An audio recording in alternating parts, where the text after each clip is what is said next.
Hello and welcome to another training video for Enlite POS powered by Dark. Today we're going to be looking at the hold feature of the invoicing screen. So first we're going to get to the invoicing screen. By hitting customer walk-in, I'm going to enter my PIN. We're going to look for our customer. We'll take Arthur Curry and then we're going to start creating a new invoice. If you haven't already, please go back and take a look at our invoicing fundamentals video so that you can see what almost all of the buttons do on this screen and how they work together. It's going to be very important. In this video, we're going to be only looking at the invoicing hold feature. So there's going to be a lot of questions if you've only seen this video. I do recommend that you go back and look at all the videos related to the invoicing screen so you can see which ones you need and what customizations need to be made on your system based on the way that you operate.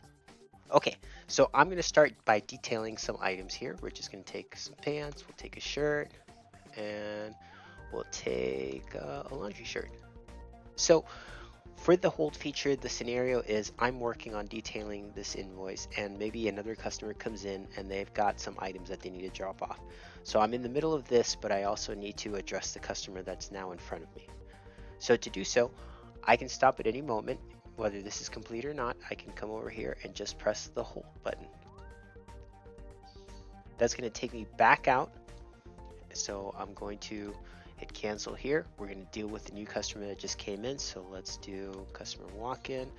We'll do our PIN and then we'll search for a new customer. In this case, we'll search for Diane. And while Diane is standing in front of me, all I can do for her is give her a quick ticket. The system is not going to allow me to create a new invoice for a different customer while I have one on hold. If I try to do that, so if I go to new invoice, the system is going to tell me there is a ticket on hold. Click on the invoice button below to finish the previous ticket. So I can't have multiple tickets on hold. Okay, so while Diane is in front of me, what I would do is I would create a quick ticket for her. So maybe she's dropping off some items, and take a look at our quick ticket video if you want to see specifically how to use these different items to create a quick ticket. Let's say for now she's giving me 3 items and I'm just going to create a quick ticket for her, put in some notes and create the quick ticket. So I've created this quick ticket. It's printed out. Diane took her copy. I have my copy in the bag with the items that she left me, and now I need to get back to the invoice that I was working on. So I was working on an invoice for Arthur Curry. If I need to go back to that invoice, all I'm going to do is come down here and hit this invoice button. When I hit the invoice button, you can see that we're back to Arthur Curry, and these are the items that I had detailed previously. So now I can finish working with this invoice. I can add more items, or I can detail the items, add the colors, all the things that we've seen before on other videos. So when looking at this feature, a lot of customers ask us, why can't I put more than one invoice on hold? And the reason is, before we used to allow customers to put as many invoices as they want on hold. And what ended up happening was that at the end of the day, managers would find there were multiple invoices on hold and no items.